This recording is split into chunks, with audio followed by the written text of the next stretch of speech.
आइए दोस्तों जानते हैं झारखंड के मुख्य और सिलेक्टेड खबरों को मात्र 10 मिनट में, लेकिन उससे पहले हमारे चैनल को सब्सक्राइब नहीं किए हैं तो सब्सक्राइब कर ले।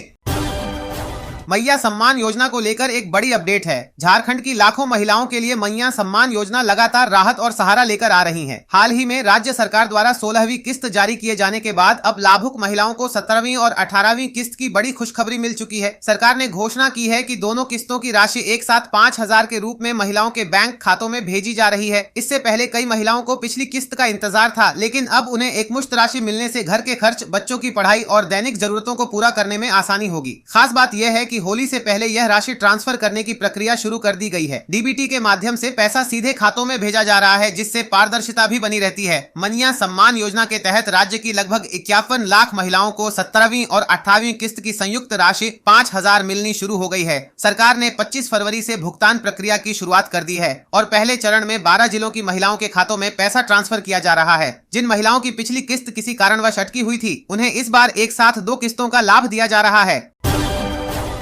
डुमरी के फायर ब्रांड विधायक टाइगर जयराम महतो ने कहा, झारखंड के ओबीसी पिछड़े वर्ग के छात्रों के लंबित छात्रवृत्ति नहीं मिलने के कारण पढ़ाई में बहुत दिक्कत हो रहा है। छात्र छात्राएं हमारे झारखंड के भविष्य हैं। हम अभिभावक हैं और छात्रों को पढ़ाना हमारी जिम्मेदारी है। जब तक केंद्र से राशि नहीं आ जाती है, छात्रों को ब्याज मुक्त लोन दिया जाए। उन्होंने यह भी कहा कि अगर ये भी नहीं हो पाए तो विधायक फंड को बंद कर छात्रवृत्ति दी जाए। मेरे विधायक आवास को नीलाम कर दिया जाए, लेकिन छात्रों को छात्रवृत्ति दिया जाए। छात्र हमारे भविष्य हैं, उनके पढ़ाई की व्यवस्था करना होगा। आप वीडियो के माध्यम से देख सकते हैं। माननीय सदस्य जयराम कुमार महतो। धन्यवाद अध्यक्ष महोदय। मेरा प्रश्न बड़ा ही गंभीर है। आज पूरे राज्य को पता है कि आज विगत वर्षों से ओबीसी के छात्र छात्राओं को स्कॉलरशिप नहीं मिला है और इस पर जब भी बातचीत होती है तो विभाग, राज्य सरकार केंद्र को दोष देने का कार्य करती है। तो मैं स्पष्ट जानना चाहता हूं, क्योंकि इन्होंने उत्तर में भी लिखा है कि केंद्र सरकार से राशि प्राप्त होने के उपरांत भुगतान की कार्रवाई की जाएगी। तो मान के चलते हैं अगर केंद्र ने राशि का भुगतान नहीं किया तो आप स्पष्ट शब्दों में कह दीजिए कि ओबीसी छात्र छात्राओं को स्कॉलरशिप नहीं मिलेगा। बस हम इतना जानना चाहते हैं, अगर केंद्र ने राशि का भुगतान नहीं किया तो आप देंगे कि नहीं देंगे, एक लाइन में कह दीजिए। काहे इतना मतलब विवाद खड़ा करना, छात्र राजनीति में क्यों पिसेंगे? एक लाइन में, अगर केंद्र ने राशि का भुगतान नहीं किया तो आप देंगे या नहीं देंगे? माननीय मंत्री महोदय। माननीय मंत्री जी। सर, क्लास 1 से 8 तक कोई प्रॉब्लम नहीं है ओबीसी का, क्योंकि सारा पैसा स्टेट देती है। प्रॉब्लम सर 9 और 10 और पोस्ट मैट्रिक का है, और इन दोनों में 60-40 का रेशियो है। अब कानून बना है तो अब बना है सर, तो हम लोग तो वेट करते हैं और इसीलिए हम मंत्री जी के पास भी गए, भारत सरकार के पास, और उनको सारा आंकड़ा भी बताए कि आप हमको देंगे तभी मेरा जो मेरा बजट का पैसा है सो खुलेगा। मतलब मेरे पास फाइनेंस रेजुलेशन है फाइनेंस डिपार्टमेंट का कि हाँ, कि वो नहीं देगा तो ये नहीं खुलेगा। जैसे हम मांगने गए सर तो वो सिर्फ 3 करोड़ रुपया दिया हमको, तो उसका 2.5 करोड़ रुपया राज्यांश निकल गया, तो 6 करोड़ रुपया मात्र हुआ। तो ये 6 करोड़ रुपया में तो होगा नहीं।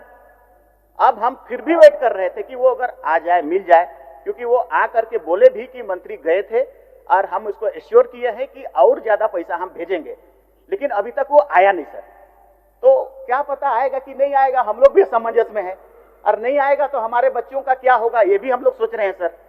और इसीलिए हमारे पास बजट में जो पैसा है, क्योंकि उसके लिए एक प्रावधान है कि उधर से आएगा तभी हम खोल सकते हैं, इसको शिथिल करने की आवश्यकता हम महसूस कर रहे हैं सर।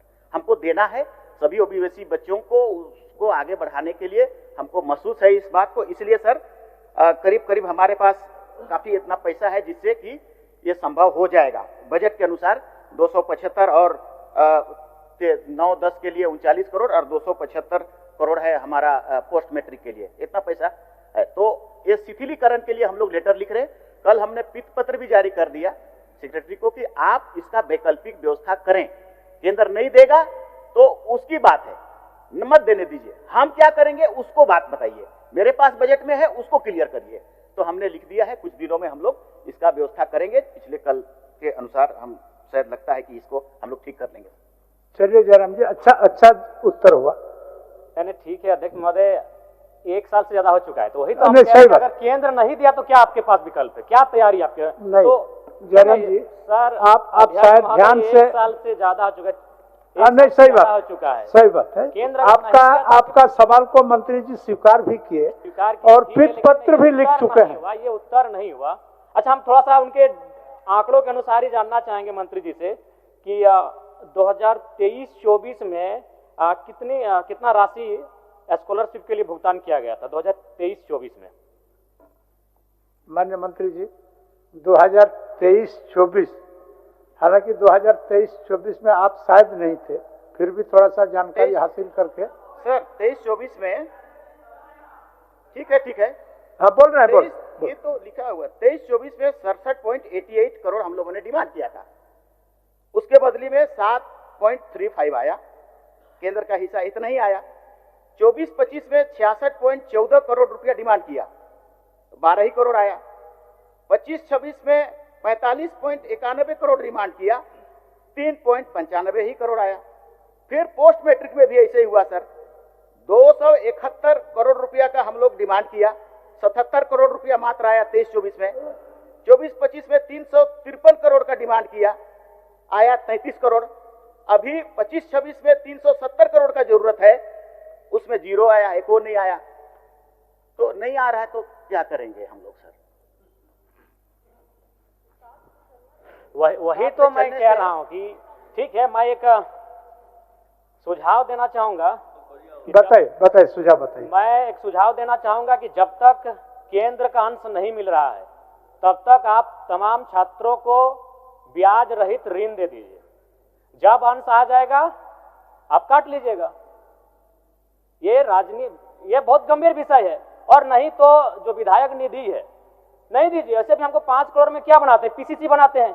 पीसीसी नहीं बनेगा तो हमको कोई फर्क नहीं पड़ेगा, लेकिन अगर 5 साल बच्चे नहीं पढ़ेंगे तो इस राज्य को फर्क पड़ेगा, इस राज्य के भविष्य को फर्क पड़ेगा। इसीलिए आप 5 करोड़ का जो विधायक निधि देते हैं वैसे उससे कुछ काम नहीं होता है। पीसीसी, गली, फाइबर ब्लॉक 200 फीट 250 फीट का काम करते हैं, जो अगर 5 साल 10 साल नहीं होगा तो फर्क नहीं पड़ेगा। लेकिन बच्चे नहीं पढ़ेंगे मंत्री जी, फर्क पड़ेगा, एक जनरेशन में गैप आएगा। तो आप उसे रोक दीजिए।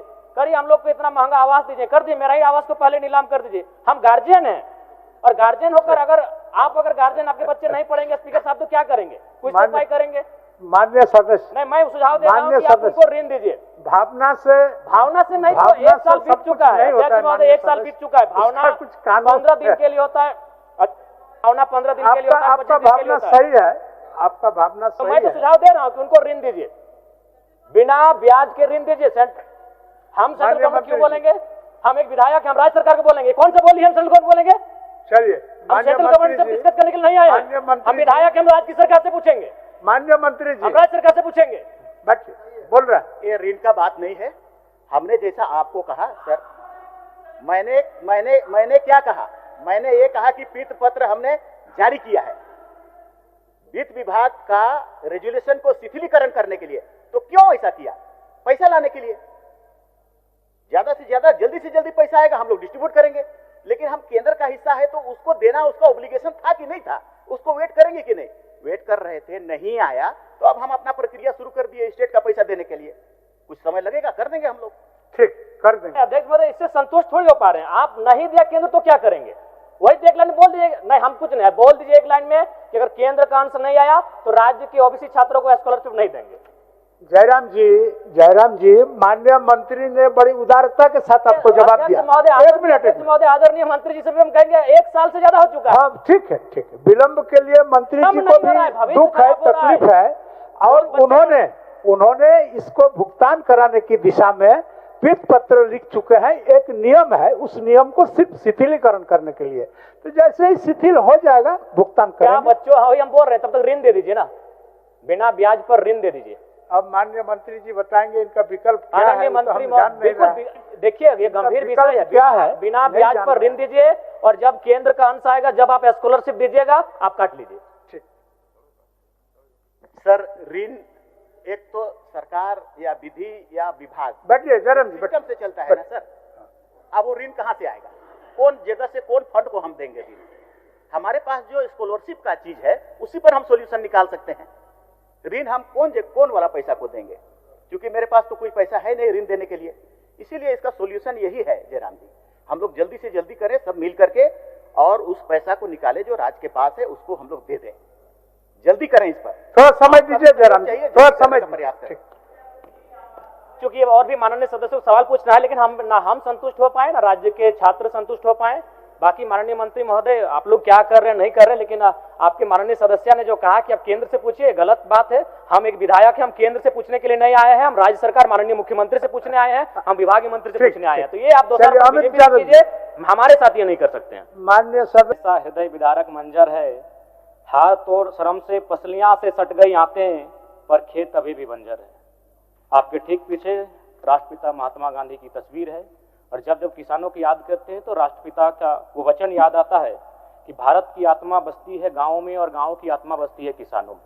निसंदेह मैं सरकार के किए वादों को, योजनाओं को नकार नहीं रहा हूं, लेकिन मैं एक किसान का पुत्र होने के नाते ये दावे के साथ कह सकता हूं कि जो कार्य आप कर रहे हैं और जो योजनाएं आपका भविष्य के लिए संचालित हो रही हैं, उससे किसान अपनी जिंदगी को काट सकता है, जी नहीं सकता है। अध्यक्ष महोदय, आज खेती में हम लोग धान काट चुके हैं, उसका जो प्रक्रिया होता है समाप्त कर चुके हैं। आप किसी भी एक गांव का पंचायत का दौरा कीजिए, खेती के धान के बाद हम लोग गेहूं लगाते हैं, लेकिन मुझे लगता है मैक्सिमम किसान गेहूं लगाने में अभी सक्षम नहीं है, क्योंकि पानी का अभाव है। गेहूं के बाद तुरंत समय आता था सब्जियों का, जब सब्जियों का मौसम भी आएगा तो बहुत एकाध किसान ये सब्जियां लगा पाएंगे। यानी सबसे बड़ी समस्या होगी कि हमारे पास एक ही फसल है, झारखंड राज्य के किसानों के पास एक ही फसल है, और हम लोग मानसून की वर्षा पर निर्भर करते हैं। यदि हम किसानों के हाथ में दूसरी और तीसरी फसल थमा दें तो शायद मुझे लगता है कि किसानों की आय को थोड़ा बेहतर किया जा सकता है। अध्यक्ष महोदय, उससे भी कहीं ज्यादा महत्वपूर्ण होता है वैल्यू एडिशन। जब तक ये राज्य वैल्यू एडिशन की बात नहीं करेगा, मुझे नहीं लगता है कि किसान आर्थिक रूप से संपन्न हो पाएंगे। मान्यवर, आज हमारे किसान कड़ी मेहनत से उत्पादन तो कर रहे हैं, परंतु उन्हें उनकी उपज का उचित मूल्य नहीं मिल रहा है, वे कच्चा माल बेचने को विवश हैं। उदाहरण के लिए अगर आप टमाटर की बात करें, टमाटर 5 रुपए 10 रुपए केजी बिकता है, लेकिन जब उसी से हम लोग सॉस बनाते हैं तो 80 से 100 रुपए बिकता है। ठीक उसी प्रकार मक्का से जब हम मक्का खरीदने जाते हैं तो 20 रुपए 30 रुपए केजी बिकता है, लेकिन उसी मक्का से जब हम फीड और स्टार्च बनाते हैं तो आय 3 गुना 4 गुना बढ़ता है। उसी प्रकार आम का उदाहरण ले, आम को जब हम अचार बनाते हैं, उससे पल्प बनाते हैं, तो वहां आय दुगना होता है। यानी अध्यक्ष महोदय, जब कच्चा उत्पाद रूपांतरित होकर बाजार में जाता है तो उसकी कीमत कई गुना बढ़ जाती है, और इसी को हम लोग वैल्यू एडिशन कहते हैं। यही किसानों की आय को बढ़ाने की सबसे बड़ी कुंजी है। श्रीमान, सच्चाई यह है कि आज की अर्थव्यवस्था असली कमाई केवल उत्पादन से नहीं है। मैं मानता हूं उत्पादन की बात हो रही है, लेकिन ये सच्चाई है और इसको सच्चाई को स्वीकारना होगा कि उस उत्पादन से हम लोग आय को नहीं बढ़ा सकते हैं, बल्कि प्रोसेसिंग, पैकेजिंग और ब्रांडिंग से हम आय को बढ़ा सकते हैं। यदि झारखंड में food processing unit, cold storage, milling unit तथा एग्रो आधारित उद्योग स्थापित किए जाएं तो किसानों को 30 से 50% तक का अतिरिक्त लाभ मिल सकता है। इससे स्थानीय युवाओं को रोजगार भी मिलेगा और पलायन भी रुकेगा। इसके साथ साथ फार्मर प्रोड्यूसर ऑर्गेनाइजेशन को सशक्त करना अत्यंत आवश्यक है, ताकि किसान समूह बनाकर स्वयं प्रोसेसिंग और विपणन का कार्य कर सके तथा बिचौलियों पर निर्भरता कम हो सके। मान्यवर, यदि हम केवल कच्चा माल बेचते रहेंगे तो लाभ दूसरों को मिलेगा और किसान गरीब ही रहेगा। परंतु यदि अच्छा 30 सेकंड लेंगे, घड़ी देख लीजिए। परंतु यदि हम उसी उत्पाद का रूपांतरण कर बाजार में उतारेंगे तो हमारा किसान समृद्ध होगा, राज्य की अर्थव्यवस्था मजबूत होगी। अतः मैं सरकार से आग्रह करता हूं कि प्रत्येक जिले में agro processing cluster, food park, मूल्य संवर्धन आधारित उद्योगों की स्थापना के लिए समयबद्ध और ठोस कार्य योजना लाई जाए, ताकि किसानों की आय वास्तव में दोगुनी तिगुनी हो सके और झारखंड आत्मनिर्भर कृषि राज्य बन सके। धन्यवाद। एक सूचना दे देता हूं, चतरो चट्टी जो बोकारो जिला में है, वहां 2023 में धान की अधिप्राप्ति का पैसा अभी तक 50% का भुगतान नहीं हुआ है। अतः मैं आपके माध्यम से माननीय मंत्री महोदय को संज्ञान भी देना चाहूंगा, चतरो चट्टी का क्षेत्र। धन्यवाद। और अगली खबर मौसम से है। झारखंड में आज से बढ़ेगा तापमान, रंगों के त्योहार तक मौसम गर्म हो जाने का अनुमान। सुबह रात लोगों को महसूस होगी हल्की ठंड। दरअसल पिछले दिनों शहर में हुई बारिश के बाद 2-3 डिग्री तक लुढ़का पारा 27 फरवरी शुक्रवार से फिर धीरे धीरे चढ़ने लगेगा। रंगों के त्योहार तक मौसम गर्म हो जाने का अनुमान है। ऐसी स्थिति में दिन के समय गर्मी रहेगी, लेकिन सुबह और देर शाम मौसम सुहाना रहेगा। हालांकि सुबह और रात में हल्की ठंड महसूस होगी। वही शुक्रवार से न्यूनतम तापमान में 2 से 3 डिग्री सेल्सियस तक बढ़ोतरी के संकेत हैं। सुबह हल्का कुहासा रहेगा, लेकिन दिन में आसमान साफ और मौसम शुष्क रहेगा। तेज धूप के कारण दोपहर में गर्मी का असर साफ दिखेगा। वहीं इसके पहले होलिका दहन यानी 3 मार्च को अधिकतम तापमान और न्यूनतम तापमान में वृद्धि हो सकती है। होली पर महानगरों से घर लौटना महंगा, विमान किराया 2.5 गुना तक पहुंचा, ट्रेनों में लंबी waiting, Anand Vihar Ranchi special train की घोषणा। दरअसल होली 4 मार्च को है, लेकिन त्योहार से पहले ही घर लौटने की जद्दोजहद तेज हो गई है। महानगरों से रांची आने वाले यात्रियों को इस बार दोहरी मार झेलनी पड़ रही है। एक ओर हवाई किराया सामान्य से 2.5 से 3 गुना तक पहुंच गया है, वहीं दूसरी ओर ट्रेनों में लंबी वेटिंग और रिग्रेट की स्थिति ने परेशानी बढ़ा दी है। वहीं दिल्ली, मुंबई, कोलकाता और चेन्नई जैसे शहरों से आने वाली फ्लाइटों में सीटों की भारी कमी है। रेलवे ने महानगरों से होली स्पेशल ट्रेनें चलाने की घोषणा नहीं की है। इस कारण नियमित ट्रेनों में भीड़ कम नहीं हुई है। ट्रैवल एजेंसियों के पास प्रतिदिन बड़ी संख्या में इंक्वायरी पहुंच रही है। हालात ऐसे हैं कि कई यात्रियों को मजबूरी में महंगे हवाई टिकट खरीदने पड़ रहे हैं। त्योहार की खुशियां मनाने घर लौटना इस बार यात्रियों के लिए आर्थिक और मानसिक दोनों रूप से भारी पड़ रहा है। यात्रियों का कहना है कि विकल्प के तौर पर प्राइवेट गाड़ियां भी ज्यादा पैसे ले रही हैं। और अगली खबर खेल जगत से है। इंग्लैंड ने लगातार तीसरा सुपर 8 मैच जीता, न्यूजीलैंड को 4 विकेट से हराया। कीवियों की उम्मीदें पाकिस्तान पर टिकी। दरअसल इंग्लैंड ने T20 वर्ल्ड कप के 9वें सुपर 8 मैच में न्यूजीलैंड को 4 विकेट से हरा दिया है। इस जीत ने पाकिस्तान के सेमीफाइनल में पहुंचने की उम्मीदें कायम रखी हैं। शुक्रवार को कोलंबो के आर प्रेमदासा स्टेडियम में न्यूजीलैंड ने टॉस जीतकर बैटिंग चुनी। कीवियों ने 20 ओवर में 7 विकेट पर 159 रन बनाए। जवाब में इंग्लैंड की टीम ने 19.3 ओवर में 6 विकेट पर टारगेट हासिल कर लिया। Will Jacks player of the match चुने गए। उन्होंने 18 बॉल पर नाबाद 32 रन की पारी खेली।